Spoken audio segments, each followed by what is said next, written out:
Hi guys, DG from DGMP Nutrition. Today we're going to talk about supplements. The supplement world can be a bit controversial. You definitely do not need them as much as corporations push on you or marketing pushes on you. But there are some benefits to them, especially if you are an athlete or even just a normal human being. So we're going to kind of touch base on that today. So first, basically, supplements are to help us where our diet is lacking. And so you really have two categories of nutrients. You have your essential nutrients and your non-essential nutrients. Essential nutrients are things that our body does not make, so we need to get them from food sources or other places. Non-essential nutrients are things that our body does make or are not necessary to live.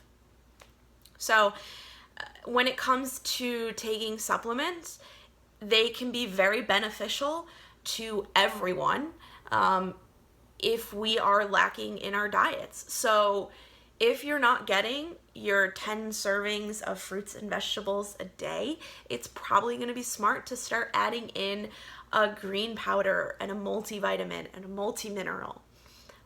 If you have a hard time hitting your protein, you're probably going to add a protein supplement. If you're somebody who travels a lot and you're eating out a lot and you can't really cook your own foods, that is, again, going to be where you're going to want to add some sort of supplement to really fill in the gaps. Now, you don't have to be all in on supplements 100% every single day. You can be a part-time supplement user. So one day you do hit all your fruits and vegetables. You hit your protein. So no, you don't need to take any of those supplements.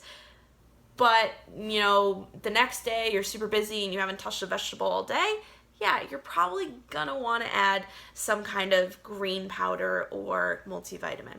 Now let's talk about some supplements that I think are good to be aware of. Again, I'm not a doctor. I'm not recommending you take any of these. These are things that I think that you should just be informed that they exist, why there have been studies about them, and what I think the general consensus is around them, and then you can make an educated decision about what is best for you. So I think the first supplement that people don't even realize is a supplement is protein powder. Yeah, it's a supplement. It seems like everyone takes it, but it's one of probably the best ones as far as filling in your protein needs. We live here in America. Protein isn't usually easy to come by. If you were somebody to eat out every single meal and you decide to track it, you would notice that your fat is very high, your carbs are very high, and your protein's probably not that high, especially if you're only eating 3 meals a day. So adding a protein powder is a really easy way to supplement and fill that macro. And for those of you who have watched my videos before, I actually have a video, do you need whey protein? And I'll have the link below so you can watch that later. Now, the next supplement that I actually recommend for everyone is fish oil. Much of our fish today actually contains a lot of pollutants, and even if you do get it wild caught, it's really expensive. And you need to be eating this kind of stuff every day to really reap the benefits of fish oil. So it's probably better to get a fish oil supplement. You want one from a trusted brand. You don't want one with a lot of fillers. And you want one that has 30% EPA and DHA. Why do we want fish supplements? So there's a lot of health benefits to taking fish oil. But actually, if you're an athlete, I've seen, not only from myself, but other athletes who have taken it, a huge improvement in their joints. So as weightlifters or CrossFitters or runners, we tend to put a beating on our joints. And I didn't believe it at first, to be quite honest, until I upped my dosage.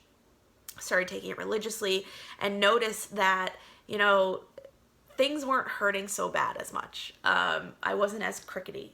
So I would definitely recommend taking some kind of fish oil supplement, not only for your health, but also for just feeling ultimately better.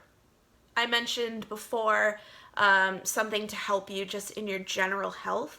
If you're not hitting your 10 servings of fruit and veggies a day, implementing a green supplement. They have green powders that you can literally just drink and go, or a multivitamin / multi-mineral. So that's really going to help fill in the gaps of wherever you're missing, especially if you're traveling. It's a really good thing to start doing. The next supplements we're going to be touching on are probably more of our non-essential supplements, so things that we don't necessarily need, but they actually might really help you personally. And our first supplement we're going to talk about are BCAAs, or branched chain amino acids. So BCAAs you can get in a powdered form, flavored or unflavored. I actually prefer flavored. I drink a watermelon one. It's actually by TheGainTrust. It's called TrustFuel. I'm obsessed with it, and I'll have a link for you guys down there. But basically, you want to drink this powder around your workouts and also during. And the reason for that is simply it reduces muscle breakdown and it supports muscle growth. It's also going to help you with your recovery. It improves WOD intensity or workout intensity, and it allows you to work out longer, so you're not going to be as fatigued so quickly. And it also actually helps your brain function.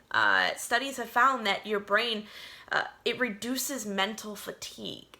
So as much as all these packages are going to say take it during, intra, and post, I actually sip on it all day long. And, you know, it does help with keeping your brain function going. Now, I'm not taking full servings with every single bottle of water, but I like to sprinkle a little bit here and there. I take most of it during my workouts and after, and I also make sure to take it in the morning right after I wake up on an empty stomach. And the reason for that is they say that obviously at night you're in fasting, and so muscle breakdown starts to happen. And by taking the BCAAs, which do not get digested, they get thrown right into your bloodstream, it's supposed to essentially halt that immediately. Now, even if you're taking, now I take casein protein at night, I take it right before bed. It's a slow digesting protein, so it's supposed to help with that. But can't hurt to take it on an empty stomach, especially when I wake up starving in the morning. If I am in a calorie deficit, I like to mentally think that it's helping stop the process of losing any muscle mass. So to recap, kind of just BCAAs real quick, they reduce muscle breakdown, they support muscle growth, they help with recovery, and they improve the intensity of your workouts and how long you're working out, and they reduce mental fatigue. Our next supplement is probably the most controversial and also highly researched. It's creatine.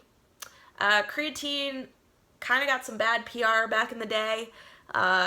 They said it was linked to all these bad things, but now it's actually the most heavily studied supplement, and it's completely safe. And it also has some amazing benefits. So kind of just to help you understand, you know, what creatine generally helps with is regenerate your ATP during strength and power sessions. And ATP it's just your energy system that's used in short bursts. So stuff like powerlifting, running, things like that. So, or sprinting.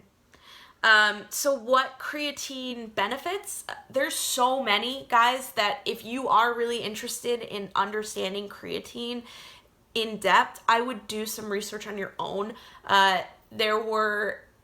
There's so many articles and there's so many places. A good place to start is actually bodybuilding.com. I do trust their research and they kind of break it down for you. But there were so many benefits that I couldn't simply list them all. So I think the major ones that you as an athlete would benefit from taking this product is simply, one, it increases your muscle mass and your strength.